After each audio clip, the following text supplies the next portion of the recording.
Quand j'entends un professeur aborder les questions d'État avec autant de légèreté, j'ai des larmes aux yeux. Et finalement, on donnera raison à ces citoyens lambda qui disent professeur, etc.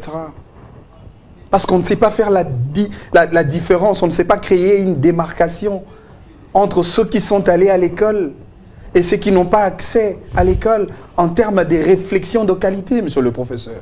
Un peu de la hauteur, s'il vous plaît. S'il vous plaît, s'il vous plaît. Ce sont des attaques personnelles. Non, mais un peu de la hauteur dans ce que vous dites. Moi, je vous ai donné des faits, non? Non, mais moi, c'est la hauteur. Mais c'est ce qui m'étonne. Vous n'avez donné aucun fait. Aucun fait. Si ce ne sont pas des discours génériques, j'aurais bien voulu nous dire, vous entendre dire, Kabila a donné de l'emploi à la hauteur de combien? Kabila a créé des entreprises à la hauteur de combien? Kabila a relevé le système économique, la croissance économique nationale à la hauteur de combien de pourcents?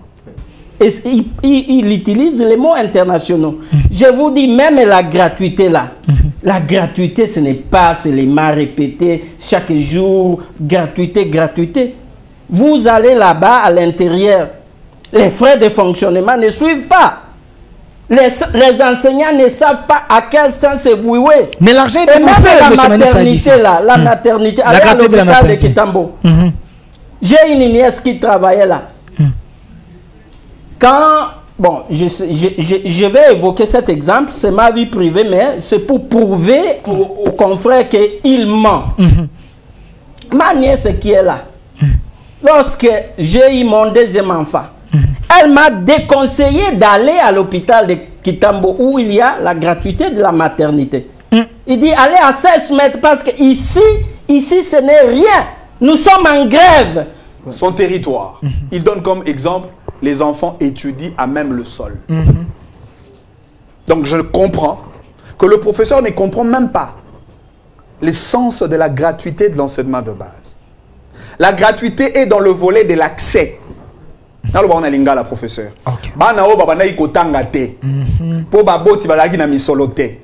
L'État lobité.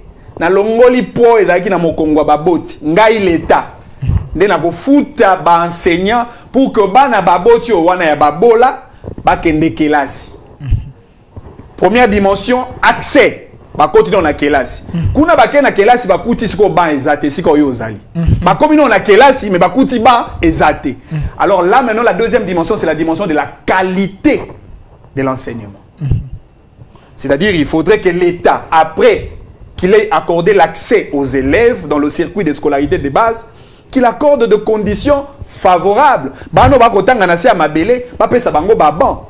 Et si ko ba tableau ezalité, ba tia ba tableau. Et si ko ba école ezali ya mabele na ya bandele, ba tonga ba bâtiment. Et c'est ce qu'a été justement dans les cadres du programme du développement de 145 territoires qui a permis effectivement, si ce n'est pas le cas pour votre territoire, c'est pareil pour les autres territoires où va bénéficier de l'école en termes de bâtiments. Mais parler ici, les minéraux d'Iloualaba sont devenus la propriété privée de la famille biologique de Félix Tshisekedi.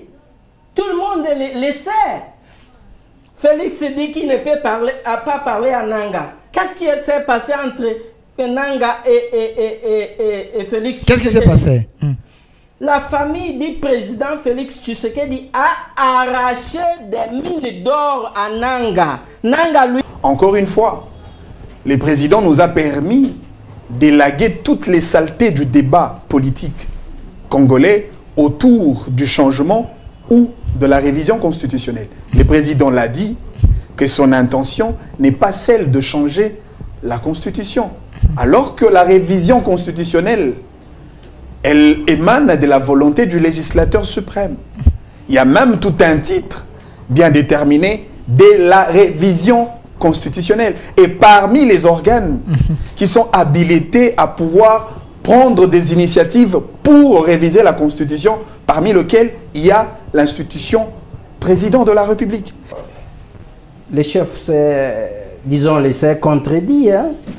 Parce que lorsque le chef dit qu'il veut s'atteler à changer certaines clauses de la Constitution, je me suis dit, bon, depuis l'indépendance de notre pays, nos gouvernants, et vous avez aussi parlé de la mentalité des Congolais, je crois que ils veulent appliquer la loi là où leurs intérêts s'imposent.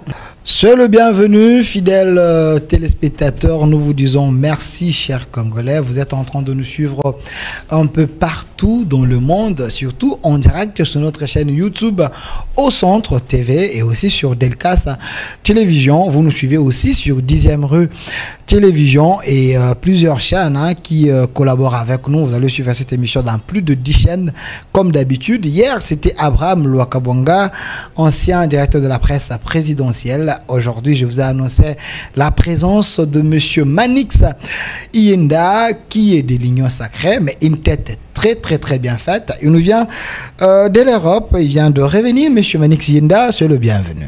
Merci beaucoup, Delphin. Et je salue mon invité avec qui on va débattre sur les questions de l'État. Le professeur Roger Antoine. Le professeur Roger a chanté. Et j'espère que ça sera un débat de haute facture, un débat avec altérité, un débat avec tolérance, un débat avec respect de point de vue de tout un chacun, un débat avec la culture démocratique. Je profite à l'occasion de saluer toute la population congolaise, autant pour le Congolais de la diaspora. Voilà, autant pour les Congolais de la diaspora. Mais une question de curiosité, vous étiez en Europe avec l'artiste musicien Fally, la question du public, vous comme politique, pourquoi vous étiez avec un artiste?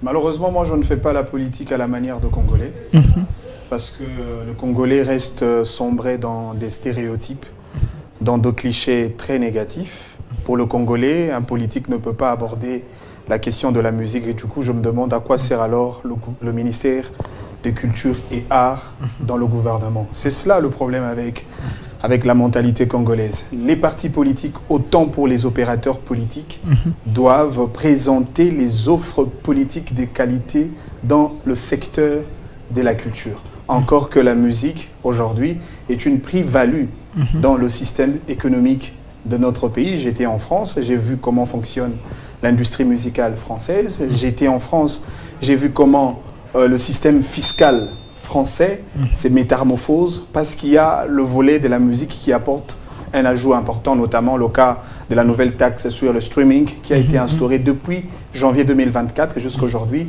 Cette taxe-là a mobilisé plus de 15 millions de dollars.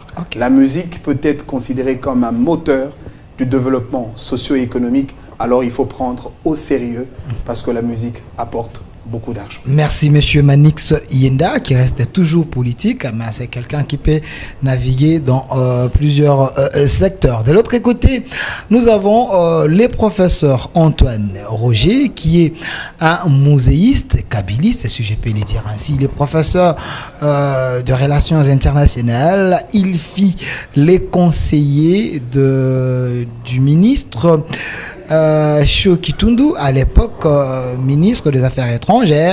Aujourd'hui, il est avec nous, professeur Roger. Vous avez aussi fait beaucoup d'années en Europe. Soyez le bienvenu. Merci beaucoup, merci pour cette invitation. Et nous y sommes pour la deuxième fois. Et je salue mon co-débatteur. Manix Iyenda. Oui, voilà, je suis très content parce que nous sommes tous ici de la diaspora. Moi, je suis ici de la diaspora londonienne. Et voilà, le monde est petit, nous nous rencontrons ici. Je salue également tous les téléspectateurs. Ok, alors avec vous, on va parler d'un sujet important. Après les duos des chefs de l'État, sur la place publique, dans les salons politiques, les gens pensent que c'est que le chef a dit, il a tapé à côté. Il y a également certaines personnes qui disent que le chef, c'est un réaliste et il a dit la vérité. Alors face à toutes ces questions très questionnantes, il y a une thématique proposée par vous, le public. Le régime Tshisekedi a-t-il démontré ses limites, ses insuffisances ou ses incompétences? Alors toutes ces questions, nous allons aborder cela avec mes invités. Mais je précise que l'émission est en direct sur notre chaîne YouTube Au Centre TV et Delcas Télévision. Laissez vos commentaires. Avant de donner la parole à l'homme du pouvoir, j'aimerais donner la parole à ceux qui critiquent. Professeur Roger, vous avez suivi les chefs de l'État. Il a dit des choses. Quelle est votre analyse d'abord de ce qu'il a dit dans cette émission, dans l'émission avec Christian Lusakono? Pensez-vous que c'est un réaliste? Merci beaucoup pour la question. Et en tant qu'enseignant, je ne suis qu'un observateur lucide. Ok. Oui, et ce qui me permet de faire des analyses objectives. Comme je vous disais la fois passée, quand vous m'avez réussi ici, c'était avant-hier. Nous sommes ici pour tirer les conclusions. Le chef a parlé, mais nous sommes ici pour tirer les conclusions logiques qui s'imposent. Moi, premièrement, j'ai remarqué que le chef s'est, disons, laissé contredit. Hein?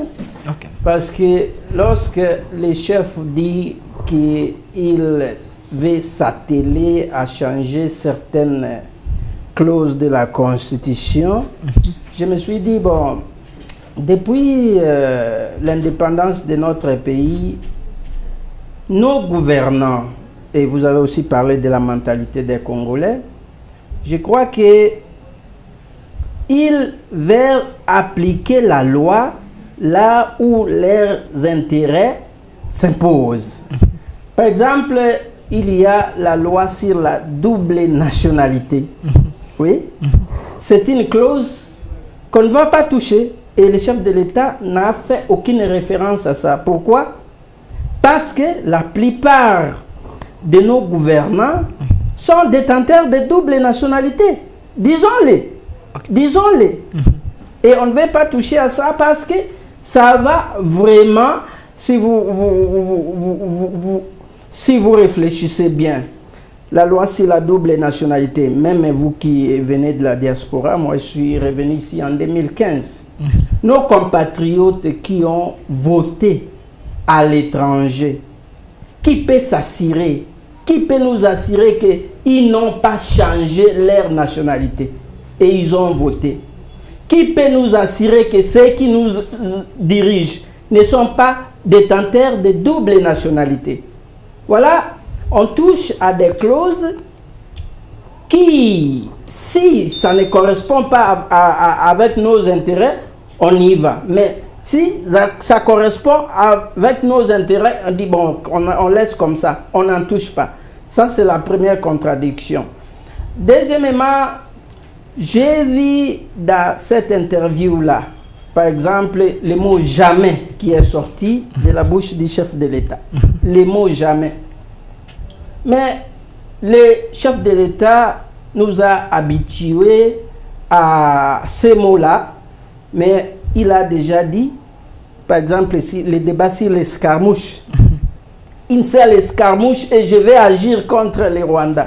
Et puis après, il est revenu sur ça. Quand il dit qu'il ne va jamais négocier avec les M23, mais après quelques temps, après quelques mois, est-ce qu'il va tenir sa parole? Qu'il ne va jamais négocier avec les M23? Et vous avez suivi à Kampala là, et peut-être il y avait une rencontre secrète là qui a poussé à la révocation de l'abbé.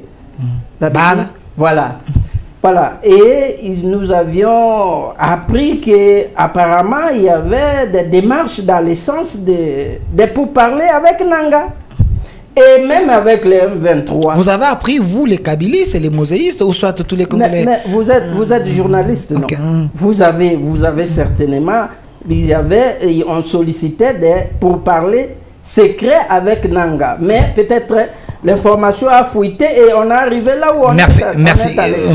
Mais je voudrais ajouter... Je vais vous relancer, si vous voulez. Vous avez déjà soulevé deux points importants. Il faut laisser votre co-débatteur aussi essayer un peu de réagir avant de vous redonner la parole. Je précise que vous enseignez les relations internationales à l'université de Boma. Alors, Monsieur Manix... Joseph Kassavou. Merci. Monsieur Manix Yinda, en face de vous, vous avez un professeur de l'université, un muséiste et kabyliste, qui critique les dires du chef de l'État. Est-ce qu'il a raison? sur ces deux points? Bon, je ne sais pas trop m'apaisantir sur le propos du professeur, parce que dedans, il y a quand même beaucoup de choses à corriger. Déjà que le professeur parle de la loi sur la double nationalité, qui n'existait pas malheureusement dans la législation congolaise. Nous avons une loi sur la nationalité congolaise, et le principe de base sur la nationalité, elle est une et exclusive. Oui.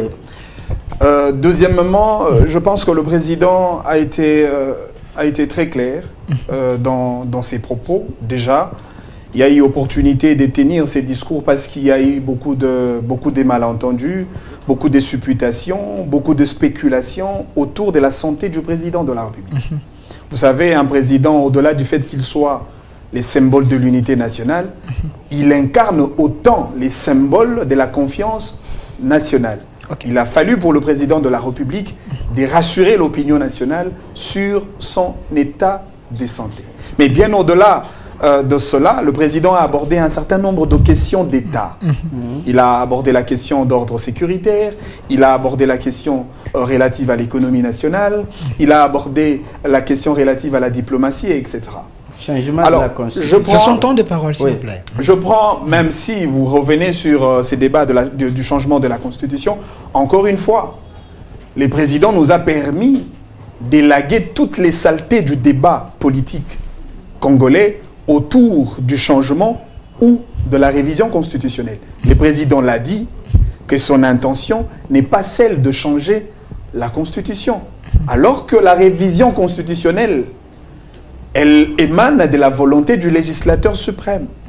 Il y a même tout un titre bien déterminé de la révision constitutionnelle. Et parmi les organes qui sont habilités à pouvoir prendre des initiatives pour réviser la Constitution, parmi lesquelles il y a l'institution président de la République. Et donc, si le président estime, avec son équipe d'attache, de pouvoir initier une démarche pour la révision constitutionnelle sur deux points qui relèvent effectivement du salut du peuple, je pense cela sera de bonne loi et ça sera possible parce que la révision de la Constitution n'est pas interdite. Je reviens sur la question de l'économie parce que le président de la République a parlé du système économique qui est fortement dollarisé. C'est là où il voudrait revenir sur cette question de la hausse du dollar, la superposition de la monnaie étrangère sur le franc congolais, ce qui crée effectivement de l'inflation dans les marchés d'échange, ce qui est tout à fait normal. Nous avions hérité un modèle économique totalement extraverti. Okay.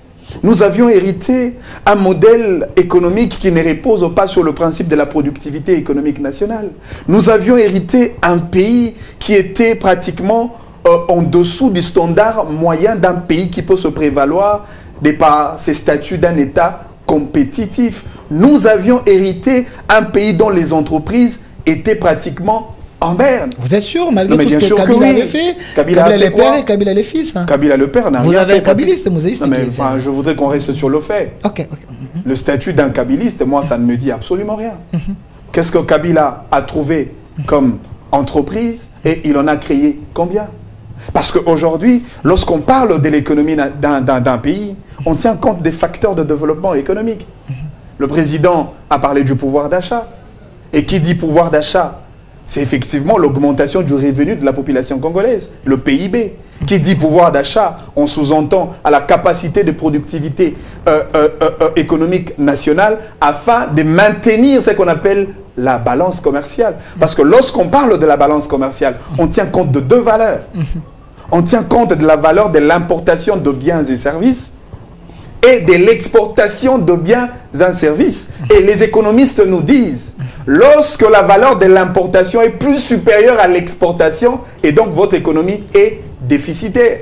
Surtout que nous sommes dans un contexte où le Congo est un pays qui contient plus de 100 millions de Congolais, ce qui impose aux autorités congolaises de maintenir le principe des proportionnalités entre le besoin exprimé par la population congolaise et la capacité de produire. Vous savez que notre pays à l'époque, pour faire un petit rétropédalage, nous étions l'un de grands pays producteurs de café, par exemple, producteurs de caoutchouc.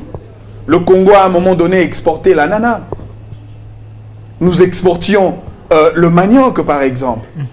Nous avons autant de richesses dans le secteur agricole. Je vous parlerai des 80 millions d'hectares de terres arables, les 40 millions de terres irrigables, plus de 26 sites greniers avec toutes les terres du pays qui demeurent fertiles et cultivables. Dans le secteur de l'énergie, ne serait-ce que la tridimensionnalité des Inga 1, Inga 2, Inga 3, nous avons une potentialité de 106 000 MW capable d'alimenter tout le continent africain. C'est-à-dire, au-delà des potentialités naturelles qui existent, nous avons besoin d'un leadership transformationnel à pouvoir transformer nos ressources à des véritables unités économiques pour qu'on parle réellement du développement. Et ici, je voudrais mettre un accent par rapport aux efforts réalisés dans le premier mandat du président de la République. Effectivement, pour revenir dans cette optique d'un État économiquement compétitif. C'est grâce à Félix Tshisekedi que nous avons aujourd'hui 2 entreprises de fabrication de câbles électriques. Vous savez, dans le secteur de l'énergie, au-delà de la production énergétique, il y a cette question majeure du transport de l'énergie. Parce qu'il faut transporter de l'énergie du point A vers le point B. Et qui dit transport, ça demande le câble. Qui dit transport, ça demande le pylône. Et aujourd'hui, la RDC, pour réduire le taux d'exportation de câbles, nous avons créé 2 entreprises. Et dans ces entreprises-là, ce ne sont pas des Rwandais qui y travaillent. Dans ces entreprises-là, ce ne sont pas des Angolais qui y travaillent. Ce sont des Congolais. Ce qui impacte directement une augmentation en termes de pouvoir d'achat pour résoudre efficacement les questions de l'amélioration de conditions de vie de la population congolaise. Je finis par là, au-delà de câbles électriques, nous avons aujourd'hui une autre entreprise de plus. Une entreprise pour la fabrication de carreaux ici au Congo. Sous régime Tshisekedi? Bien sûr que oui. Okay. Allez regarder les taux de l'investissement de ce que nous étions hier par rapport au Congo d'aujourd'hui. Allez regarder le nombre de PME que nous avions eu hier par rapport aux PME d'aujourd'hui. C'est-à-dire aujourd'hui, nous devons le dire, c'est vrai, M. Tshisekedi et son régime, ils ne sont pas parfaits, mais nous devons reconnaître qu'il y a quand même un certain nombre de progrès. Nous avions quitté le point A vers le point B, mais il reste encore beaucoup de choses à faire. Merci M. Manix Iyenda. Je précise qu'il est délignant sacré, il soutient les régimes et aussi les chefs de l'État et les projets du chef.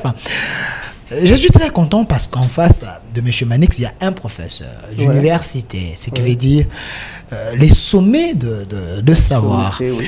Alors, quand M. Manix vous met sur la table les avancées sous le régime Tshisekedi sur le plan économique, vous les mosaïstes et les kabylistes, est-ce ce que Tshisekedi a fait? Kabila ne peut pas applaudir ou c'est des ratés sous le régime Tshisekedi? Je suis vraiment étonné que les collègues, étonné. Oui, mais citent quelques petits projets, mais j'ai toujours posé cette question aux journalistes qui m'invitent dans un plateau comme ça. Citez-nous un seul projet initié par ces régimes, par les régimes de Félix Tshisekedi, dont l'argent n'a pas été détourné. Dont l'argent n'a pas été détourné. Presque tous les projets lancés par ces régimes, l'argent libellé a été détourné. Et puis, sous Félix Tshisekedi, nous restons des simples consommateurs. Et je vous dis qu'un pays qui ne transforme pas ses ressources sur place, c'est un pays d'esclaves.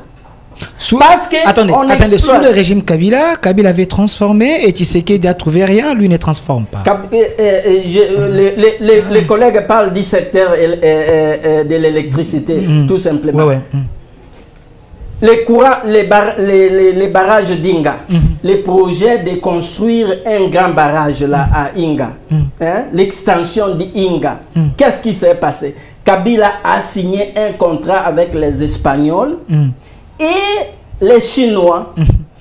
Maintenant, on aurait arrivé à l'électrification de tous les pays, ou bien les provinces environnantes, Bandundu, Kinshasa, le Congo central lui-même, où vous avez les Inga au Congo central, mais les villages sont toujours dans le noir.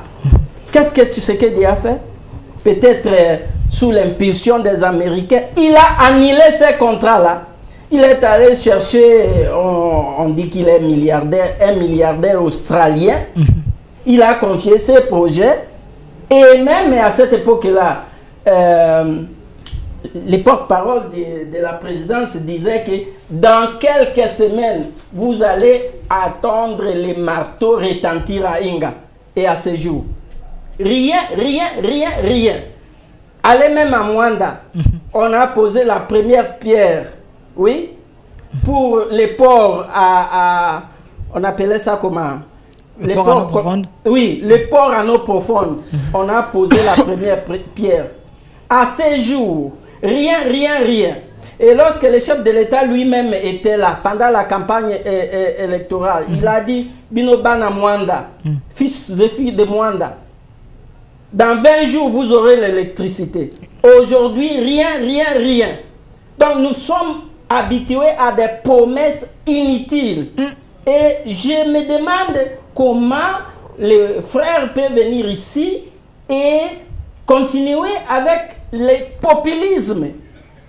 Que ce régime nous a habitués au populisme. Ce que lui a dit, est-ce que vous avez vérifié? Il a menti ou c'est ce que vous ne connaissez pas? Où sont ces câbles-là? Ça c'est un. Et deuxièmement, on peut fabriquer des câbles. Mais les câbles, c'est pour relier l'électricité du point A, de la source de production à la source de consommation. Je vous ai parlé des projets d'Inga qui traînent encore. Citez-moi d'autres sources de production dont on aura besoin de ces câbles-là. Voilà. Là, moi, je ne suis pas d'accord. Alors, Monsieur Manix, est-ce le professeur, il est ignorant ou peut-être il ne veut pas rester dans les populismes, il veut voir du concret. Est-ce que vous dites c'est du concret ou c'est un discours politique? Ben, je comprends la difficulté avec laquelle le professeur argumente sur ce plateau. Parce que le professeur vient défendre le cadavre politique à qui nous devions simplement dire que leur paix, que leur âme plutôt se repose en paix. Les cadavres politiques? Je parle de cadavres politiques parce que dans l'actif et de Joseph Kabila et de Mouzé Laurent Désiré Kabila, le professeur est incapable de nous brandir des actions concrètes afin de faire le parallélisme de gestion et en termes de gouvernance et en termes de qualité des leadership avec les régimes actuels. Okay. Il reste dans le discours des acteurs politiques qui n'a rien à voir avec un professeur qui met en avant-plan la scientificité dans son discours. Vous regardez, il tient un discours comme Jimmy Kitenge, il tient un discours comme Aristote Ongarime, il tient un discours de tous ces enfants de l'école des dimanches, de l'écodim du PPRD, à qui on a donné des paroles comme des récitations des enfants de l'école maternelle, parce qu'ils sont dans une posture de critiquer les régimes des Tshisekedi. Moi, je reste dans le fait, monsieur le professeur. Okay. Encore un autre fait, parce que je ne mens pas. Vous pouvez aller vérifier, parce que les données sont là. Seulement dans ces secteurs de l'énergie. C'est un secteur à problème parce qu'il y a beaucoup de défis à relever. Je rappelle que nous avions hérité un pays qui était en deçà du standard moyen. Et que vous savez que c'est grâce à Tshisekedi que nous avions inauguré et lancé, et c'est d'ailleurs opérationnel, l'une des grandes centrales hydroélectriques de l'eau là-bas.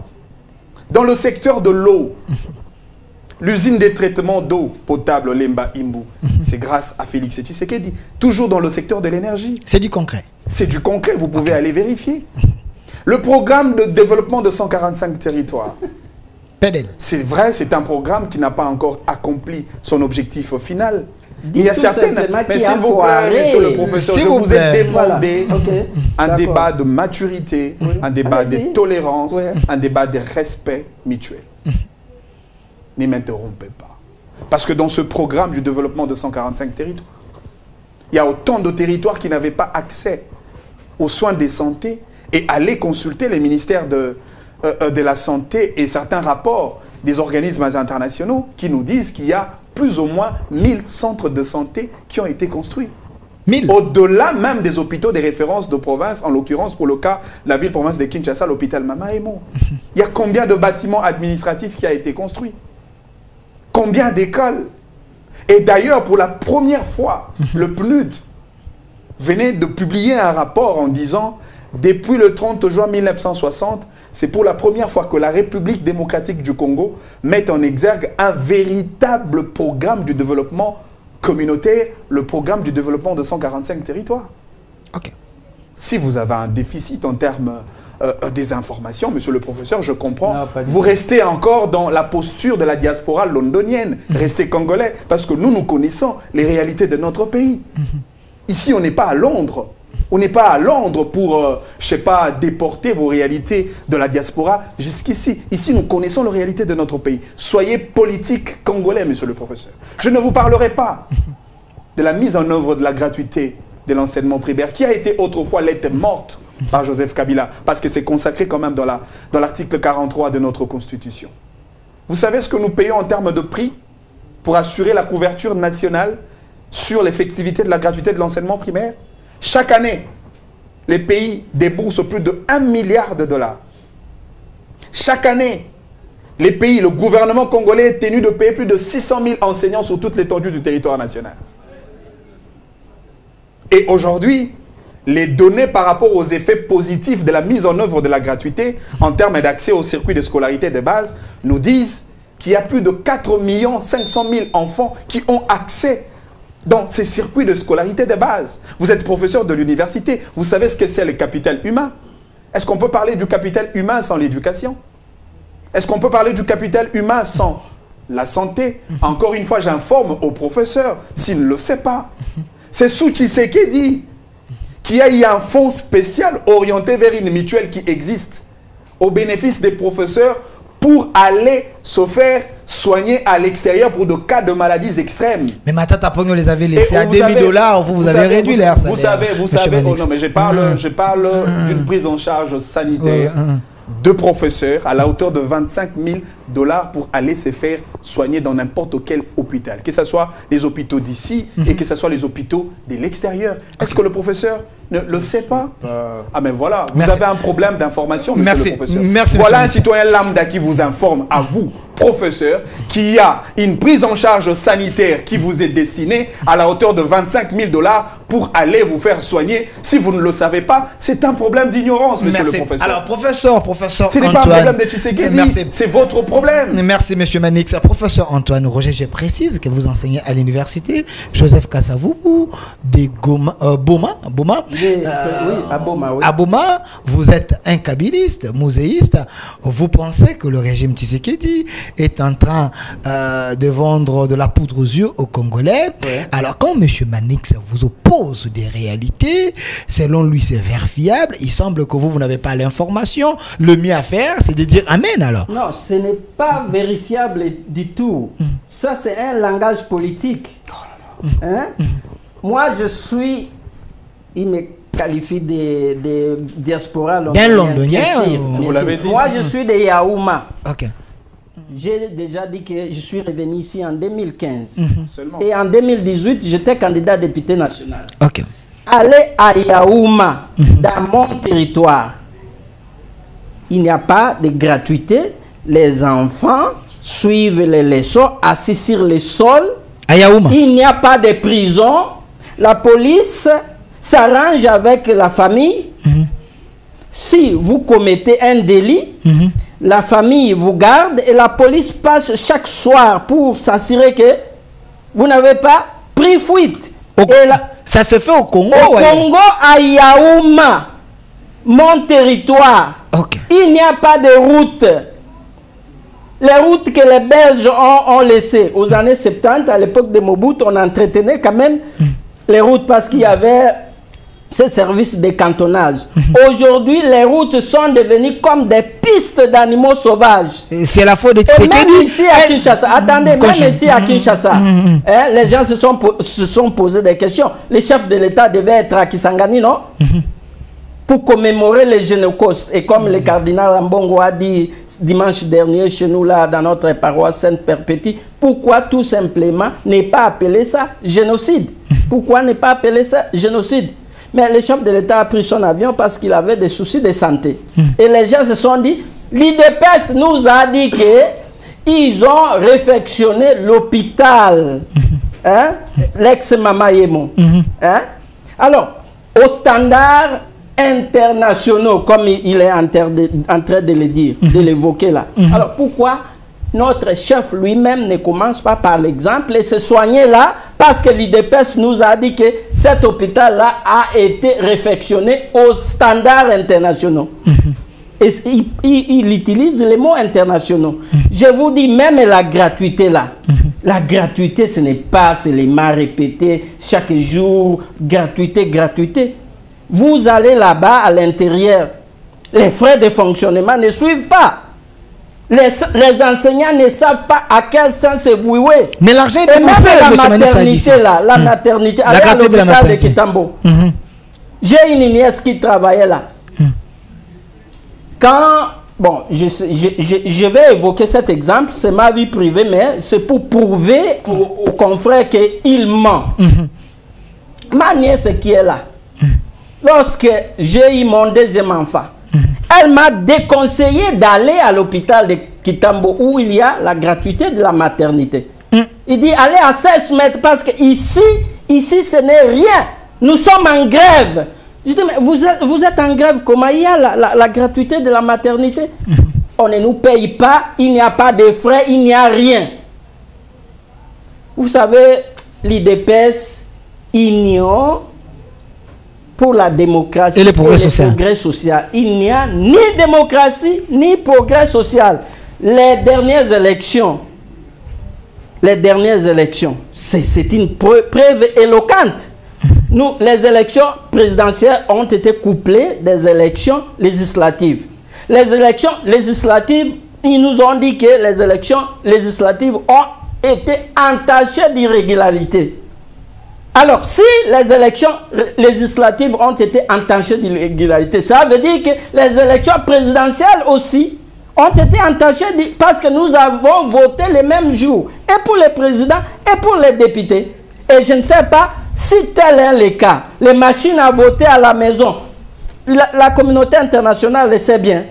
Et donc, alors, d'où ce régime tire sa légitimité du moment où nous n'avons ici que des élections chaotiques? Donc, Kabila a été modèle, Kabila va organiser les bonnes élections par rapport à Tshisekedi. Bon, c'était pas ça notre débat, mais la question, quand vous dites que chez vous à Yaouma, il n'y a pas de route, il n'y a pas de prison. Le débat n'est pas tout simplement économique. Vous ne m'avez pas invité tout simplement. S'il vous plaît, j'aimerais d'abord éclaircir quelque chose. Quand vous dites que chez vous à Yaouma, il n'y a pas de prison, il n'y a pas de route, mais Kabila avait lancé 5 chantiers et révolution de la modernité, donc Kabila aussi avait menti à la population. Les 5 chantiers n'ont ni aucun effet là-bas. Okay. Ça, je peux le dire.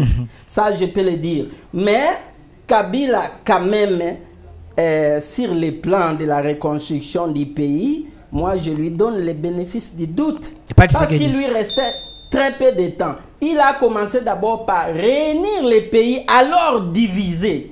Faire asseoir l'administration. Nous avions un président, 4 vice-présidents. Et à la fin des comptes, qu'est-ce que Kabila a légué à Félix Tshisekedi? Un pays intact dans toutes nos frontières héritées de la colonisation. Aujourd'hui, le pays est indivisé. D'ailleurs, l'IDPS elle-même, c'est la première bénéficiaire de l'action de Kabila. Parce qu'on nous dit que l'IDPS, c'est la soi-disant fille aînée de l'opposition dans ce pays. C'est faux et archi faux. Parce que Etienne Tshisekedi travaillait toujours avec Mobutu. On faisait amuser la galerie. Quand Kabila est venu, il a restauré la démocratie. Il a doté le pays de la première constitution après la dictature. Il a organisé des cycles d'élections qui ont permis à ce que Félix Tshisekedi soit aujourd'hui président.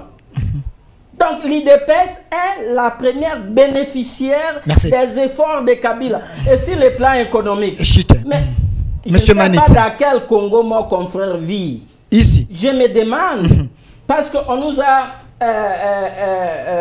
dit ici que le budget national a atteint 16 milliards de dollars. 16 milliards de dollars. Allez là, dans les paniers de la ménagère. Est-ce qu'on sait vraiment ça? Le pouvoir d'achat. 16 milliards, on ne voit rien. La ville est sale, pas de routes, pas... il y a des coupures d'électricité à Kinshasa, tout ça. Sous Kabila, les gens sentaient quand même l'amélioration? Oui, mais aujourd'hui, les taux du dollar par rapport aux francs congolais, c'est combien? À l'époque de Kabila, c'était combien? C'est déjà... Les francs congolais se dégringolent. Les gens souhaitent que les programmes économiques que Kabila a mis en place soient réitérés dans ce pays. Si je comprends bien, vous êtes parmi ceux qui pensent que Kabila peut revenir pour relever les défis. Kabila, je vous ai dit la fois passée, s'il arrivait que Kabila revienne dans ces pays, ça doit être par des voies légales, pas des voies insurrectionnelles. Mais lorsque le président nous dit qu'il ne va jamais parler, négocier avec les M23, mais les M23 étaient ici à Kinshasa pendant 14 mois. Je veux revenir vers vous. Ils sont sortis avec $1 million du contribuable. Je vais revenir vers vous. Et ils sont allés lancer la guerre de Bunagana avec ce pactole-là. S'il vous plaît, cette question sera posée, ne vous en faites pas. Monsieur Manix Yinda, en écoutant le professeur, je ne veux pas que les internautes se fâchent, parce que j'essaie d'équilibrer les temps. Je donne quand même à chacun d'eux le temps de parler. Laissez vos commentaires sur notre chaîne YouTube au Centre TV. Vous pouvez participer dans ces débats entre les deux. Qui dit vrai? Félix Tshisekedi a-t-il démontré ses limites face aux défis de la République démocratique du Congo? Monsieur Manix Yinda, lui, est dans le pragmatisme. Mais vous, selon lui, vous êtes dans les discours de politique. Il vous a dit, à Yakuma, il n'y a pas de route, il n'y a pas de prison. Tout ça, Tshisekedi, si le PDL 145 hectares, c'est une réalité, là-bas aussi, on devait quand même voir cela. J'ai des larmes aux yeux. J'ai vraiment des larmes aux yeux. Quand j'entends un professeur aborder les questions d'État avec autant de légèreté, j'ai des larmes aux yeux. Et finalement, on donnera raison à ces citoyens lambda qui disent professeur, etc. Parce qu'on ne sait pas faire la différence, on ne sait pas créer une démarcation entre ceux qui sont allés à l'école et ceux qui n'ont pas accès à l'école en termes de réflexion de qualité, monsieur le professeur. Un peu de la hauteur, s'il vous plaît. S'il vous plaît, s'il vous plaît. Ce sont des attaques personnelles. Non, mais un peu de la hauteur dans ce que vous dites. Moi, je vous ai donné des faits, non? Non, mais moi, c'est la hauteur. Mais c'est ce qui m'étonne. Vous n'avez donné aucun fait. Aucun fait.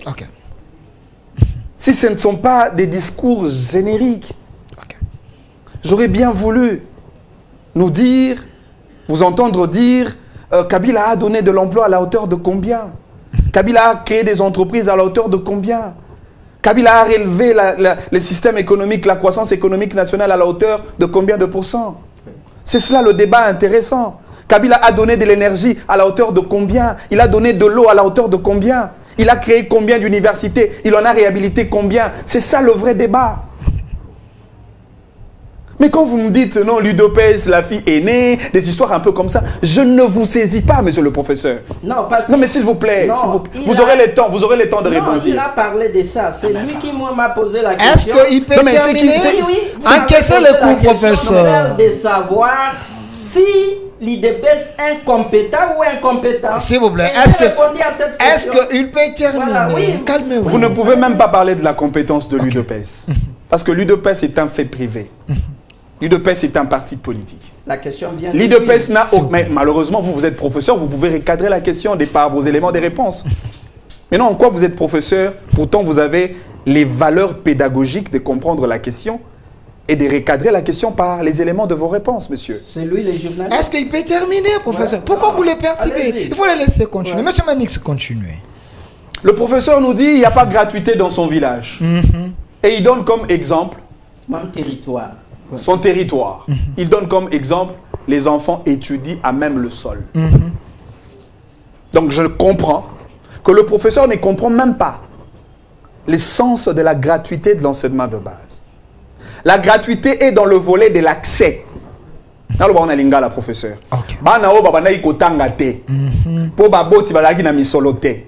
L'État lobby te. Na longoli po ezaki na mokongwa baboti. Ngai l'État. nde na kofuta ba enseignant pour que bana baboti o wana ya babola bakende kelasi. Première dimension, accès. Bakoti dans la kelasi. Kuna bakene na kelasi bakuti siko ban ezate siko yo ozali. Bakomi non na kelasi mais bakuti ban ezate. Alors là maintenant la deuxième dimension c'est la dimension de la qualité de l'enseignement. C'est-à-dire il faudrait que l'État après qu'il ait accordé l'accès aux élèves dans le circuit de scolarité de base, qu'il accorde de conditions favorables. Bano bakotanga na se mabele, ba pesa bango baban. Et si ko ba tableau ezalité, ba tia ba tableau. Et si ko ba école ezali ya mabele na ya bandele, ba tonga ba bâtiment. Et c'est ce qu'a été justement dans les cadres du programme du développement de 145 territoires qui a permis effectivement, si ce n'est pas le cas pour votre territoire, c'est pareil pour les autres territoires où on va bénéficier de l'école en termes de bâtiments. Je reviens toujours dans cet aspect parce que on vous présente autant de fois comme professeur. Il est professeur. Il ne faut pas douter. Dans notre pays, non, je ne doute pas. Okay. Je rappelle qu'il est professeur. Ses étudiants les suivent. Muséiste et jovéiste, je ne sais pas si on peut dire ça ainsi. Non, ça c'est des attaques personnelles. Monsieur le professeur, Tshisekedi qui n'a pas autant de diplômes que vous. Tshisekedi qui n'a peut-être pas fait l'université comme vous. Tshisekedi qui n'a peut-être pas soutenu une thèse comme vous. Tshisekedi nous a permis, dans son premier mandat, de réflexionner et de réhabiliter. Et même, je parlerai d'une construction parce qu'il y a des bâtiments supplémentaires. 6 universités dans la République démocratique du Congo. Je parle, 1, de l'université de Kinshasa. Je suis un ancien étudiant et j'ai logé dans le home. Et tous les étudiants qui me suivent, ils savent les conditions dans lesquelles les étudiants vivaient dans le home de campus à l'université de Kinshasa. Il n'y avait même pas de toilettes. Et d'ailleurs, ceux qui ont été à l'Unikin, ils savent la réalité du home 40. Home 40, il y a des étudiants qui ont des toilettes, ils ont besoin dans la brousse. Monsieur le professeur de l'université de Boma, allez à l'Unikin, allez regarder aujourd'hui l'état des auditoires et des homes et tirer la conclusion. Deuxième université, l'université pédagogique nationale UPEN. Allez voir ce qui est fait là-bas. En termes de réhabilitation et en termes de construction. Parce qu'on a construit des bâtiments qui n'existaient pas, des auditoires qui n'existaient pas et des auditoires qui répondent aux standards internationaux. Allez regarder la qualité des auditoires et des amphithéâtres construits à l'UPEN. L'université de Lualaba, l'université de Kananga, l'université de Mbujimayi, monsieur le professeur. C'est quelqu'un qui n'a pas étudié comme vous, mais qui essaye de planifier un cadre pour les enseignants, les intellectuels que vous êtes, autant pour les étudiants congolais d'étudier dans de bonnes conditions. Lui s'appelle Félix Antoine Tshisekedi Tshilombo. Il partira, mais ces bâtiments-là resteront là. Et c'est à nous de pérenniser en termes de continuité de l'État tout ce qui a été bien à faire. Dans ce pays, monsieur le professeur, monsieur Mani, vous saviez qu'est-ce qu'a été l'état de notre stade Tata Raphaël? Le Congo est un pays à vocation sportive. Il y a de jeunes gens qui ont le talent congénital, le footballeur. Moi, quand je suis sur la compétition, c'est parce que tu as une infrastructure. Ça fait autant d'années ma compétition à basketball et kobeta maté parce que toi il a terrain à basket était. Tshisekedi nous a permis effectivement de réhabiliter en état le stade de Tata Raphaël, le stade des Martyrs. Et il en a construit autant de terrains pour permettre à la jeunesse congolaise de bien exprimer leur talent sportif. Dans ce pays, parce que vous venez de la diaspora, vous savez la valeur de salles de spectacle. Moi, j'étais à Paris, j'étais en Belgique également, à Bruxelles. À Paris, la ville de France, pardon, la ville de Paris en France, ils ont au moins 2000 salles de spectacle. Des Zénith, des Arena, de tout le reste là. Vous savez pourquoi? Parce que le salle de spectacle génère beaucoup d'argent. Et aujourd'hui, le complexe, monsieur le professeur, je voudrais vous regarder en face. Le complexe des You Arena, des Paris Arena La Défense, ces complexes-là tombent du moment où Kinshasa bénéficie d'un grand édifice avec une capacité de 20 000 places. C'est plus que Zénith, c'est plus que Olympia. C'est plus que toutes ces salles mythiques que nous avions entendues. Ici, je voudrais vous parler de Kinshasa Arena. C'est sous Tshisekedi. Il partira. Et cette histoire-là restera. Merci. C'est-à-dire, je voudrais qu'on reste sur le fait, Monsieur le Président. Tshisekedi n'est pas parfait. Et je ne l'ai pas dit. Et je n'oserais même pas de le dire parce que dans la gouvernance de Tshisekedi, il y a bien de choses que nous pouvons reprocher. Mais le gars a quand même fait de choses à ne pas comparer avec la gestion de Joseph Kabila. S'il vous plaît. Mais je suppose quelque chose quand le professeur dit Kabila avait laissé les dollars à combien? Vous avez aujourd'hui c'est à combien? C'est sous Tshisekedi, le pouvoir d'achat pose problème. Les dollars c'est compliqué. Voilà pourquoi les gens préfèrent Kabila. Les débats du dollar n'a pas Salango comme des intellectuels. Ok. Parce que ça n'a pas fait qui explique l'augmentation à dollar dans le marché d'échange. Et c'est le professeur n'a pas expliqué par citoyen lambda. Ok. Mais le professeur sait les relations de Joseph Kabila avec Ledia. Le professeur sait l'entreprise égale de Mama Olive. Le professeur sait comment la GECAMINE a été prise en otage par la famille présidentielle Joseph Kabila. En otage. Le professeur sait comment la société Onatra était en lambeaux pour le bénéfice d'un port privé du frère de Joseph Kabila au Congo central. Là où vous enseignez. Le professeur sait que Kabila a tout détruit. Le professeur sait, même dans le secteur du transport, vous savez, l'équivalent de l'ONATRA dans la partie Est, c'est la SNCC. Mais qui était le monopole économique sous Joseph Kabila? Il s'appelle Moïse Katumbi. Il a 3 sociétés de transport des minéraux du Congo vers Tanzanie et ailleurs. Hakuna Matata, Muzuri Sana, ce sont des sociétés. Hein?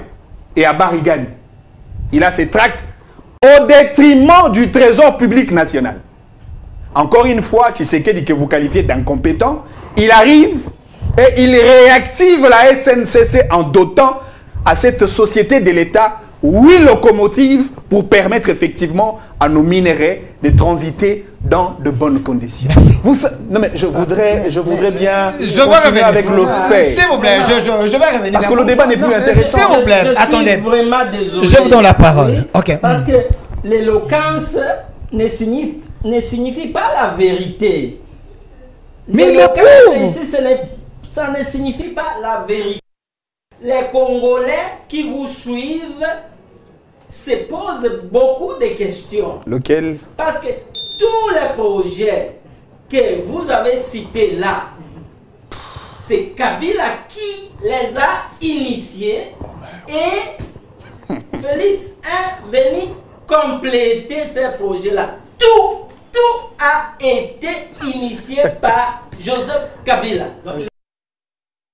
Oui, il est venu seulement mettre des pierres d'attouche par-ci, par-là. Mais la base, tous ces projets-là, c'était déjà initié par Joseph Kabila. Mais on peut initier un projet, qui nous prend 10 ans, 5 ans, sans la volonté que ces projets puissent s'appliquer. Initier n'est pas... Oui, mais initier, bon, quand on est arrivé, qu'on dit que Kabila ne peut pas briguer un 3e mandat. Mais vous avez dit, il y avait une extension de son mandat de 2 ans parce que c'est à cette époque-là qu'il a lutté pour nous donner un code minier dans lequel l'État congolais, dans chaque contrat, tire au moins 10%. Et qui a bénéficié aujourd'hui? Qui en bénéficie aujourd'hui? Il faut dire merci à Kabila. Et vous me parlez ici, les minéraux d'Ilualaba sont devenus la propriété privée de la famille biologique de Félix Tshisekedi. Tout le monde le sait. Félix dit qu'il ne peut pas parler à Nanga. Qu'est-ce qui s'est passé entre Nanga et Félix Tshisekedi? Qu'est-ce qui s'est passé? La famille du président Félix Tshisekedi a arraché des mines d'or à Nanga. Nanga lui-même a dit en 2019, dans une interview accordée au journal Le Monde, j'ai acheté des mines d'or et j'ai tous les documents possibles. Mais en 2024, sur France 24, Nanga a dit à tout le monde que tous les mines d'or que j'ai achetées me sont maintenant arrachées par la famille présidentielle. Et puis, il a déclaré que au sein de nos troupes, il y a les FDLR. Les FDLR opèrent aussi au sein des FARDC. Après ces deux déclarations, Nanga a quitté le pays en catimini. On l'a vu au Kenya. Et puis, en treillis à Kanyabayonga, il est devenu chef rebelle. Donc, dire que c'est Kabila qui dirige l'AFC, tout ça, c'est faux et archi faux. Le problème entre Félix et Nanga, c'était les mines d'or, selon Nanga, qui lui ont été arrachées par la famille biologique du président de la République. Et vous me parlez ici, tout l'argent que Kabila a laissé, au moins, le Félix Tshisekedi a trouvé dans les caisses de l'État au moins 3 milliards de dollars. Et cet argent, il a dilapidé très vite avec des voyages inutiles qui ne nous ont rapporté rien parce que le pays est aujourd'hui par terre. Le pays est divisé. Et vous voyez les gens, les apparatchiks du régime quitter le pays.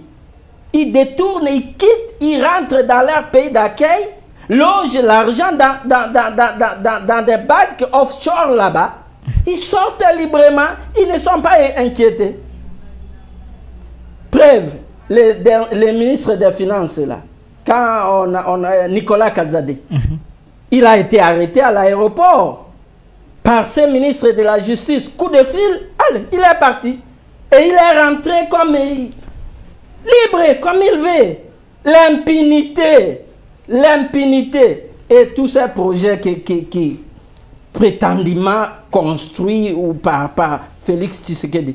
L'argent qui a été détourné dans ces pays, c'est vraiment des milliards de milliards. On ne peut même pas comparer à des petits projets qui vont coûter que je ne sais pas combien. Mais le président dit il va faire un saut dans le passé, ouvrir les placards pour ressusciter les dossiers parce qu'avant lui, le pays avait saigné. Oui, j'allais évoquer ça. Mais j'ai toujours dit que le ministre de la Justice actuel a dit sur la planche. Constant Tamba. Oui. Si c'est vrai qu'il faut revisiter tous ces dossiers-là, commençons par les dossiers de 100 jours. Ok. Parce que tout le monde a été acquitté. Tout le monde qui était impliqué dans ce vol-là. Et alors, je vous pose la question. Si personne n'a été trouvé coupable, l'argent s'est-il volé, détourné lui-même? Il n'y a que le juge Yanni qui a payé le prix pour la vérité. Mais tout le monde, Vital Kamerhe, tout le monde, personne n'a été trouvé coupable. Mais l'argent a été volé. Alors, est-ce que l'argent s'est volé lui-même? Parce que personne n'a été trouvé coupable. Merci. C'est la question. Merci, professeur. Oui.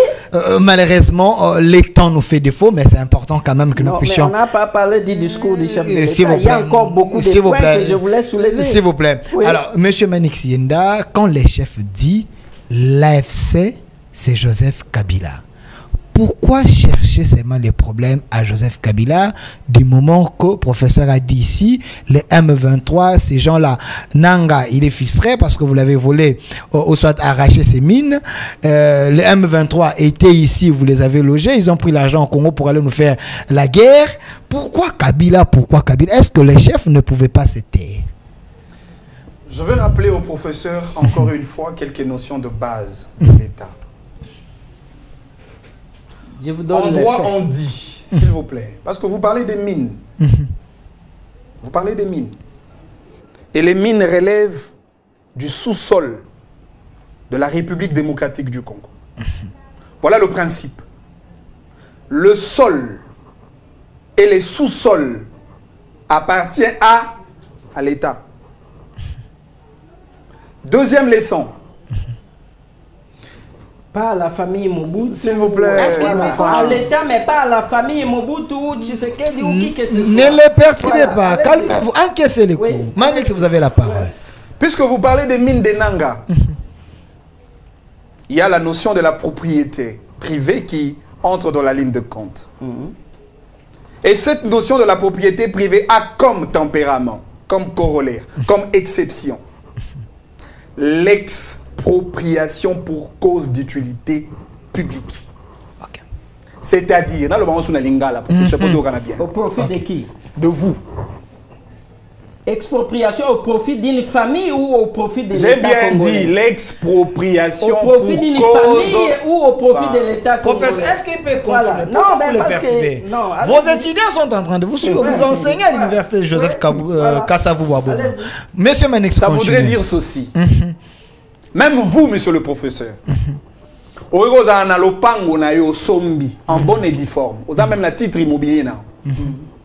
Ce que l'État a constaté, que na se à mabele na yo. Par exemple, il y a une richesse qu'on appelle pétrole, où l'État s'engage à exploiter.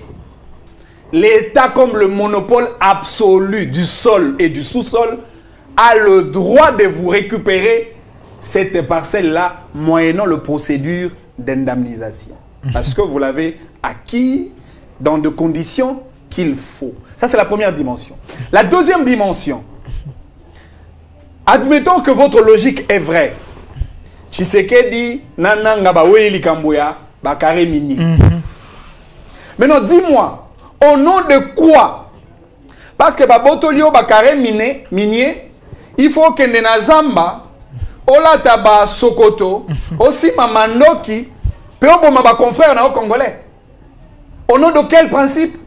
Au nom de quelle liberté que Corneille Nanga peut tenir les armes pour tuer les Congolais parce que l'État congolais a botolier carré minier? Monsieur le professeur, vous avez loupé une occasion de vous taire au lieu d'être un avocat de Corneille Nanga ici sur ce plateau. Non. Non mais ne J'ai prenez pas, donné les faits. non, mais ne prenez pas ces risques-là. Non, j'ai Parce que donné vous les et faits. moi, nous savons que Nanga est dans la compromission des valeurs sacrées de la République. Est un rebelle. Bon, Nanga est un j'attends sanguinaire. mon Il faut le mettre de côté. Ne parlez pas de Nanga, monsieur le professeur. Sinon, vous paraîtrez comme un avocat de Nanga sur ce plateau. C'est très dangereux. C'est très dangereux. Très dangereux. Joseph Kabila. Patron de l'AFC. Le président Tshisekedi est le citoyen le mieux informé de la République. Lorsque Tshisekedi nous dit que Joseph Kabila est le patron de l'AFC, moi je le crois. Parce qu'il en a les raisons. Il a des informations qui échappent au professeur et à Manix Iyenda que je suis.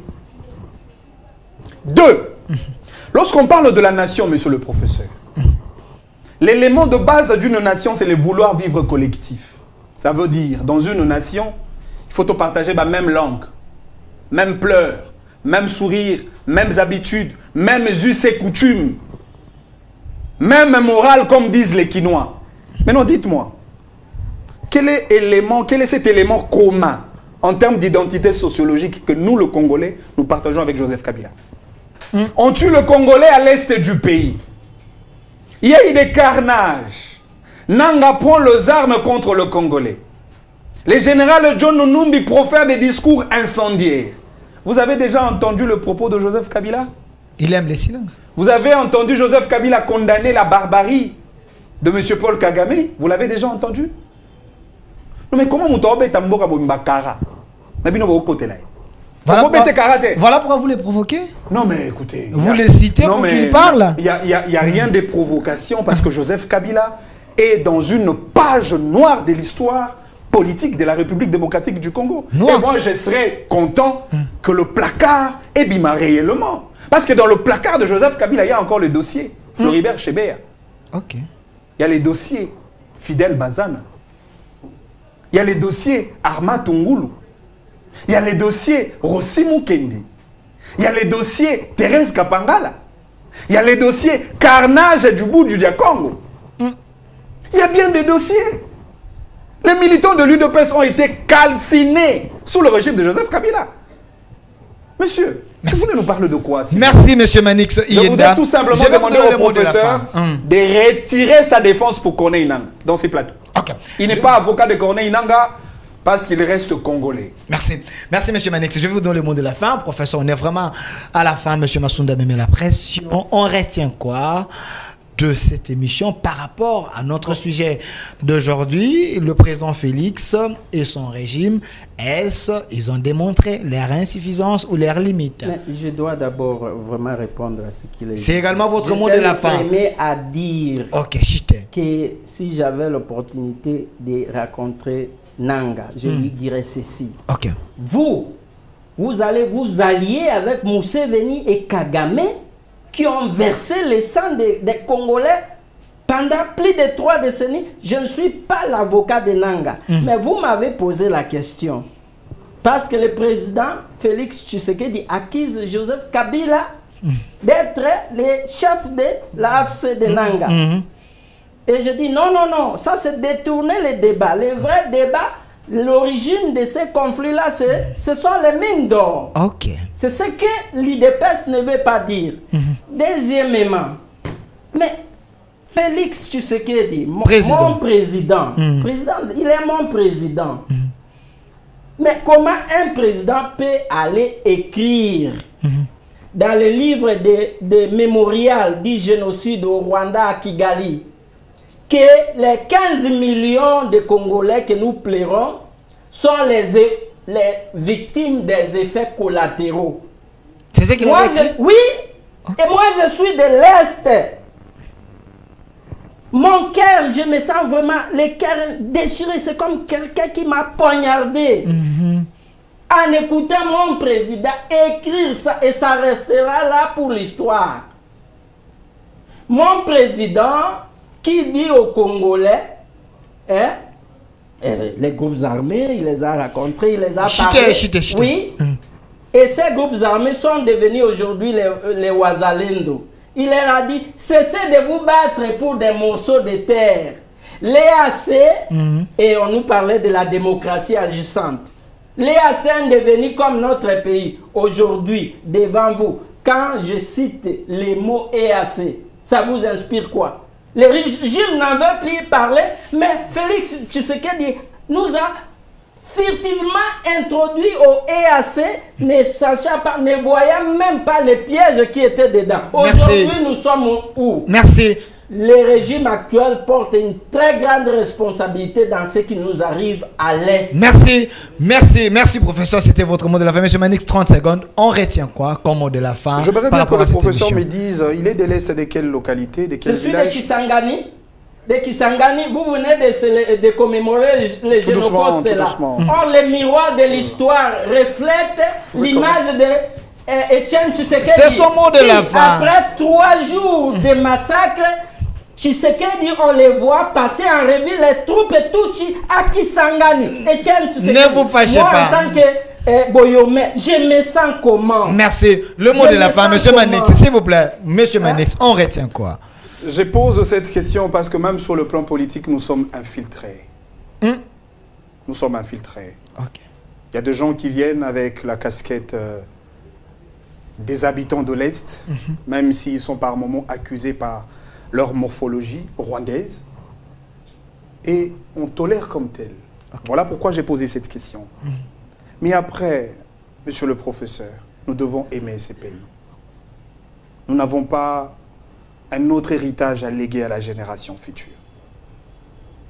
Autant que vous aviez dit ou souhaité de dire à Corneille Nangaa de ne pas s'allier à Paul Kagame, j'aimerais bien que vous ayez le même courage pour aller dire à Joseph Kabila et à Félix Tshisekedi. C'est son mot de la fin, s'il vous plaît. Et à Félix Tshisekedi. Calmez-vous, la mutualisation entre Museveni et les femmes. Calmez-vous, professeur. Calmez-vous, calmez-vous. Monsieur Manix, je vous c'est l'œuvre de Tshisekedi. Calmez-vous, s'il vous plaît, s'il vous plaît. Voilà. À chaque fois quand j'ai tendance de parler de Kagame, je ne sais pas pourquoi le professeur est très agité.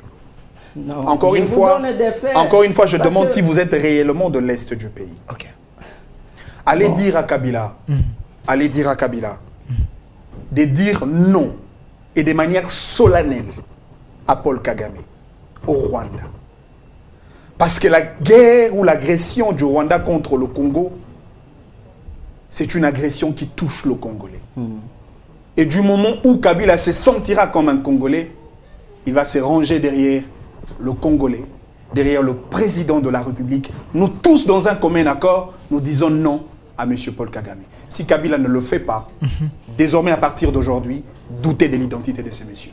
Merci. Et si vous ne doutez pas de l'identité de ces messieurs, c'est moi qui douterai de votre identité en tant que Congolais d'origine. Merci, merci.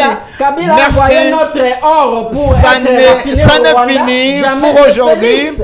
Vous allez comprendre ensemble avec moi que nous sommes à la fin. C'était votre émission Au Centre, ici sur Dizemri Télévision et sur votre chaîne YouTube Au Centre TV de Télévision. J'étais avec Monsieur Manix Iyenda qui a dit des choses sur ces plateaux. Je sais que vous êtes en train de suivre. Laissez vos commentaires. Et de l'autre côté, j'étais avec le professeur Antoine Roger, lui qui est muséiste et kabiliste, professeur des relations internationales à l'université Joseph Kasavubu à Boma. Merci d'avoir répondu à notre invitation. Cher public, je sais que vous avez suivi cette émission et je pense que vous avez également vos opinions à placer, mais laissez vos commentaires sur notre chaîne YouTube Au Centre Télévision. C'est une manière d'aider les gens qui vont suivre, de comprendre et de tirer vraiment des conclusions très concluantes, parce que nous savons que vous avez la capacité de nous orienter, parce que nous ne connaissons pas tout. Merci à vous, chers invités. J'ai dit un grand merci à mon réalisateur attitré de cette émission, Monsieur Masunda, la main ingénieuse. Merci à toi. Également, merci à la régie finale, à Monsieur Jimmy qui était là. Et côté caméra, à Robot, Monsieur Amorosa, il était là. Et derrière la caméra, ici sur les plateaux, Malco, le caméraman le plus beau gars de la chaîne.